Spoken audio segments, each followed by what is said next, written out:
E questo solo per i tumori, poi che la tiroide, poi che l'asma, poi che l'allergia, la sclerosi multipla, l'Alzheimer, è una donna santissima.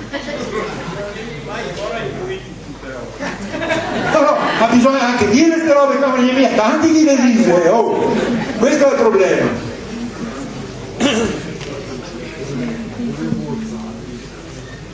Andiamo avanti, va. Allora voi forse lo sapete che la pianura padana è una delle 5 aree più inquinate del mondo e che ha un'aspettativa di vita di 2 anni e mezzo inferiore alle altre zone in Italia. Appunto per questo, vedete, tutte queste aree, questa qui è la Cina, no? Che si sta anche lei intossicando per bene. Questa qui è la zona della Germania, della Ruhr, eccetera. Questa è la pianura padana, vedete, e poi c'è tutta la zona dell'America del Nord. Bene, ingrandita, vedete, ecco, si misura dal satellite, e questa è la situazione della pianura padana, proprio mappata alla grande attraverso il biossido di azoto che si accoppia molto bene quindi l'incenerimento di 1 tonnellata di rifiuti immette circa 1 tonnellata di gas serra, quando non ci sono altre centinaia di inquinanti che vi mostrerò dopo. Guardate, questa è la pianura padana vista col fumo, con un'altra colorazione, vedete? C'è tutto fumo, guardate il fumo, eccolo qua. Noi siamo immersi adesso con questi 60 sforamenti che avremo dappertutto, siamo immersi in questo fumo, ma noi non lo vediamo. È come se fumassimo 20 o 30 sigarette al giorno, Questa è la situazione. Ecco, e questa è l'aspettativa di vita, vedete? Questa è l'aspettativa di vita delle zone come la pianura padana, vedete? Che ha 2 anni e mezzo, vedi, sono 18-26 mesi di riduzione di aspettativa di vita. Questi sono dati dell'OMS, quindi sono...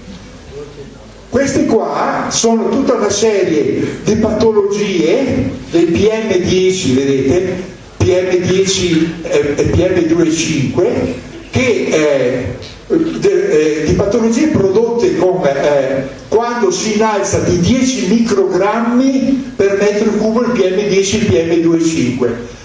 Quelli che si misurano, noi dovremmo sforare al massimo in un anno, lo sapete, secondo le regole europee, tra l'altro accettate dai piani dell'area anche della regione Veneto, non più di 35 volte all'anno.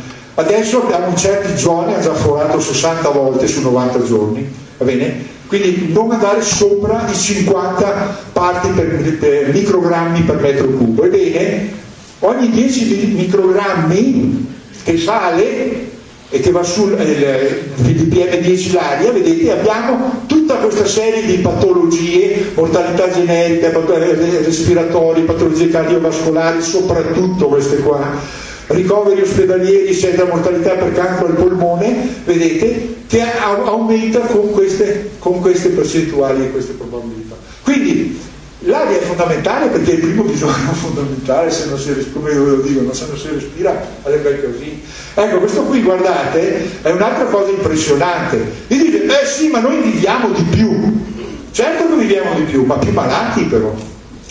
E cerca di tirare la corda di acciaio, si può, va bene? Soprattutto le malattie croniche che costano e rendono molto alle case farmaceutiche, che sono le stesse che producono i pesticidi, tra l'altro.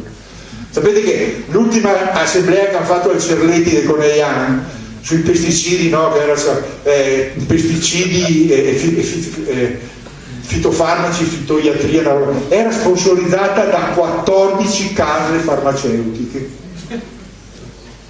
Tanto per darvi un'idea. E poi i porecani dell'UF che devono pagare con la loro pensione per fare i discorsi alternativi.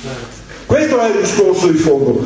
E quelli sganciano milioncini, migliaia di euro per andare in un altro senso. Allora, aspettativa di vita, certo che cresciamo, vedete, sta andando su in Italia, questi sono dati dell'Eurostat, ma dal 2003 l'aspettativa sana di vita sta calando sia per le donne che per gli uomini, dal 2003, vedete. Riassumendo, vedete, questa è la media di aspettativa sana di vita dell'Europa in media dei 25, dei 27.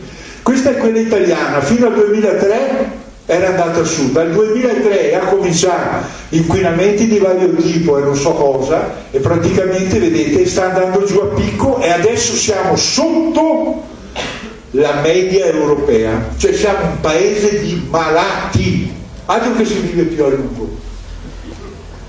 Questo è il discorso, ecco perché adesso vi mostro i dati della sanità che rendono da riferimento.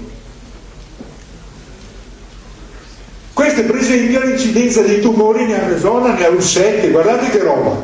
Allora io chiedo alla ULS 7, ma cosa aspetti a invertire il trend? Cosa mi dici? Che attività fai perché si inverta questo trend qui, porco cane? Facciamo un classificatore per invertire. Facciamo un classificatore e invertiamo il trend. Sì, chi è che brucia? Perché questi qua è incidenza del cancro delle bestie, uomo e donna, ma non ci sono dentro gli uccellini, non ci sono dentro tutti gli animali, gli insetti, eccetera, perché lì si uccide a tappeto, si sterilizza. Allora vedete la situazione com'è? Ecco, e vabbè, questi qua sono i dati, eccetera, io non entro sulla tabella, ma questa qua è la ULS 8 che è vicina a voi.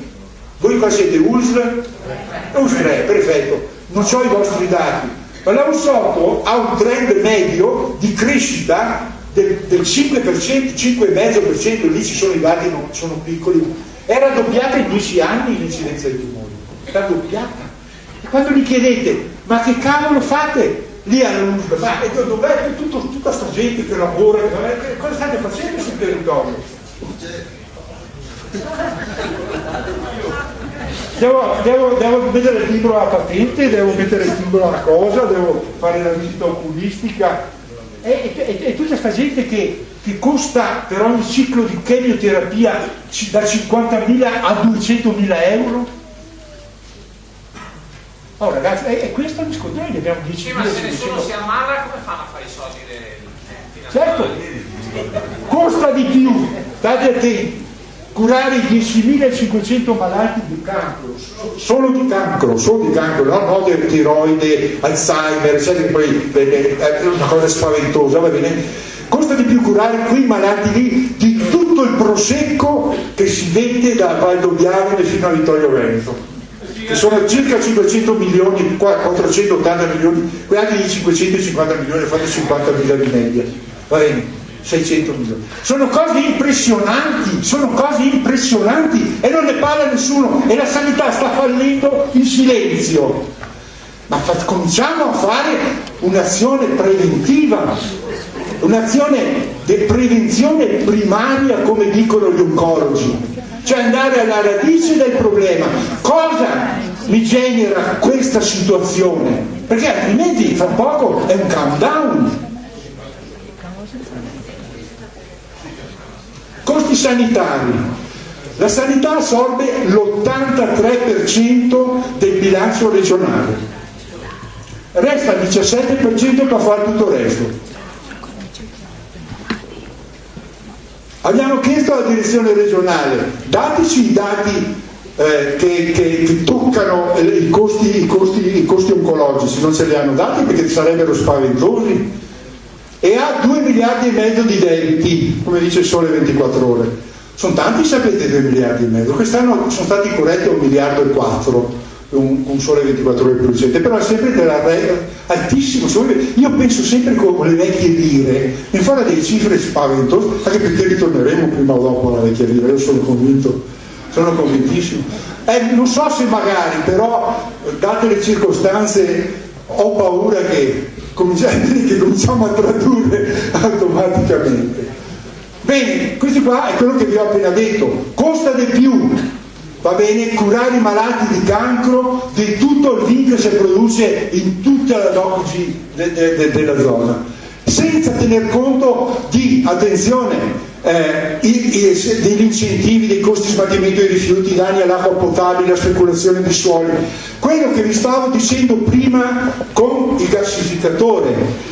Bisogna parlare di costi esterni e c'è un programma europeo che valorizza questi costi esterni. Vedete, la sanità del Veneto paga i fornitori a 285 giorni, dividete per 3, il 28 cosa fa?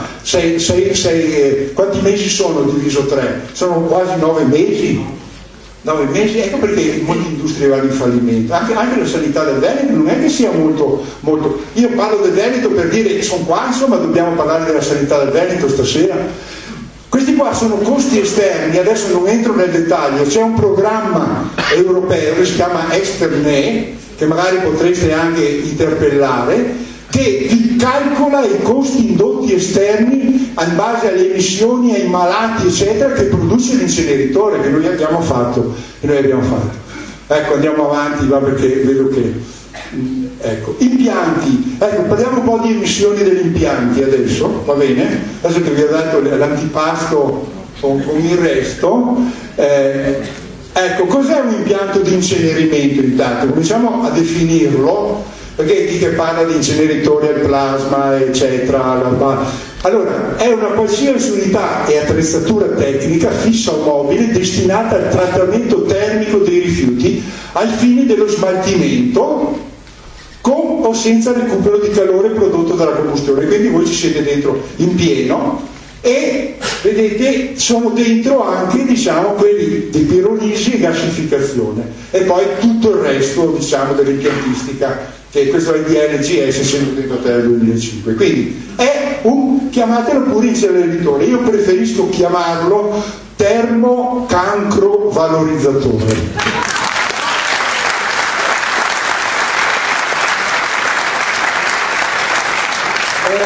Sigla TCV per far prima, perché sennò è lungo e nota sigla. Ecco, quindi la sostanza non cambia.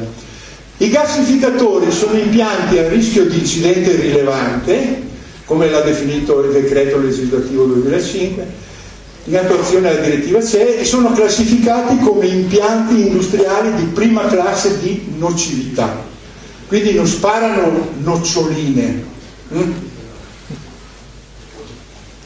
Cosa fanno i gassificatori? Sostanzialmente, in questo caso qui, è un gassificatore piccolo. Come vi dicevo prima, perché li fanno piccolini? Guardate che la strategia ormai è diffusa in tutta Italia, in Liguria, di qua e di là, ci sono comitati anche lì che si stanno battendo contro questa strategia orripilante, senza piani energetici e senza piani anche seri. E sono piccoli inceneritori che vanno appunto con vanno qualche migliaio, 10.000 tonnellate all'anno, non i 250.000 di un'industria o i 160.000 di Cadelbue per esempio, che è quello nuovo che vogliono fare, che tra l'altro costa 180 miliardi all'inizio, poi andrà a finire che costerà chissà quanto. Benissimo, e questi qua hanno un obiettivo solo, bruciare rifiuti, e se sono bravi e hanno un rendimento decente e riescono ad avere un materiale in entrata molto omogeneo deve essere, no tutto misto con quelle 50 variazioni che avete voi nei vostri codici CER, va bene? Riesce ad avere un buon rendimento, quindi superare il 60% di rendimento, il 65% a termini di direttiva, diciamo anche avere gli incentivi per la produzione di energia elettrica. Ebbene, cosa succede? In queste macchine chiuse, vedete, sono delle macchine chiuse, li buttano i rifiuti dall'altro, buttano dentro del vapore acqueo, dell'ossigeno, e quindi creano un'atmosfera, controllata, che va da 600 gradi, vedete, a 800, ma anche a 1200, eccetera, dipende da come vogliono stimolarla. Vedete, produce dall'anidride carbonica e con rifiuti a base di carbonio delle molecole di ossido di carbonio, oppure dall'acqua, perché buttano dentro vapore acqueo, più i rifiuti, idrogeno e ossido di carbonio. Quindi le sostanze fondamentali che produce un gassificatore, produce questo gas, diciamo, sono ossido di carbonio circa il 16-18%, idrogeno 16, facciamo 20%, e CH4, metano 2-3%. Ecco perché è a rischio esplosione, cioè perché i prodotti, se non vengono gestiti con cautela, rischiano anche di avere, diciamo, perché guardate che il metano è esplosivo, non parliamo dell'idrogeno, eccetera.